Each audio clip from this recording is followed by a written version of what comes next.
আসসালামু আলাইকুম। আমি তামিম। আমরা এই মুহূর্তে অবস্থান করছি যেই চন্দ্রডিঙ্গা পাহাড় আছে সেই পাহাড়ের সামনে। আসলে আমার পিছনে দেখতে পাচ্ছেন অসাধারণ সুন্দর ভিউ, নয়নাভিরাম দৃশ্য। আপনাকে এই সৌন্দর্য দেখতে হলে অবশ্যই এই সৌন্দর্যের কাছাকাছি আসতে হবে। দেখেন আপনার অনেক টাকা, অনেক পয়সা, অনেক কিছু কিন্তু আপনি এই সৌন্দর্য চোখ মেলে দেখতে পারেননি, এখন পর্যন্ত আসতে পারেননি।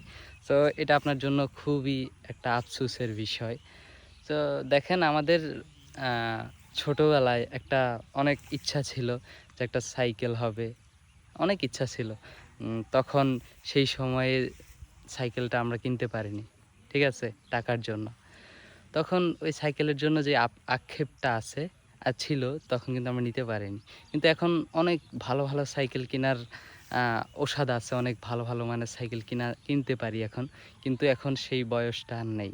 এখন আর মন চাচ্ছে না সেই সাইকেলটা কিনি, চালাই। এখন আর সেই ভালো লাগাটা কাজ করতেছে না। তো সেম এটাও এখন আপনার ঘোরার বয়স। এখন যদি আপনি না ঘুরেন, চিন্তা করতেছেন ৫ বছর পরে ঘুরবেন, সেটা আপনার জন্য খুবই একটা দুঃখজনক, হতাশাজনক কথা হয়ে দাঁড়াবে সামনে। তখন আপনি যখন পিছন ফিরে তাকাবেন, তখন আপনি বুঝতে পারবেন যে আপনি কি সময়টা পার করে এসেছেন, কি করেন নাই। তখন আপনার মন চাইবে আবার ফিরে যাই, কিন্তু তখন তার সেটা সম্ভব হবে না। তাই সময় থাকতে ঘুরেন, এই সৌন্দর্যগুলো দেখেন, কাছ থেকে অনুভব করেন। আশা করি আমার কথা বুঝতে পারছেন। আল্লাহ হাফেজ।